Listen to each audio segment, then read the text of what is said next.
ઉડતું તીર માથે લેવાનું જો કોઈ શ્રેષ્ઠ ઉદાહરણ હોય તો એ કામ રાંધતા ના આવડતું હોવા છતાં રાંધવું. રાંધતા મને આવડતું કઈ જ નથી. લસણ જો મેલ્યું યાર કે ના ઘરમાં નહીં લસણ મને નહીં ખબર. વિડિયો બનાવું છું. વાવા પર હવા જોઈ કાઈ સારું પેલો દરવાજો વાગશે.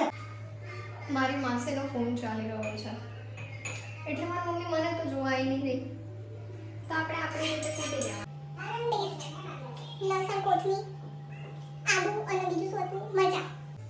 મમ્મી આટલું તેલ બરાબર છે જો ને. એ તો તું તારી રીતના અંદર લગાવી લે મારે ના કશું કરે શું તું કરે કાર્બન જેમ કરતી હિંગ રહી ગઈ. હિંગ લાવી પડશે. હિંગ વાળા હાથ કરી બની આ હજી 10 વખત ધોઉં છું હાથ તો. નવી મસૂરી તૈયાર મને રાખ્યા વગર બેઠા. ક્રિએટ એ બધું આપણાથી ના થાય. ખાવું હોય તો ખાવાનું નહીં તો બાજી મંગાઈ લેવાનું. આવડી ગયું કહું ને આવડે છે. અંગારા મૂકીને ગઈ છે. હવે આપણે 5-10 મિનિટ રાહ જોઈશું ખાવાની. તો હરી જે બનાવતી હતી બની ગઈ છે ગાઈઝીસ. લાગવામાં તો લાગી રહી છે સરસ. હવે ખાઈને જોઈએ.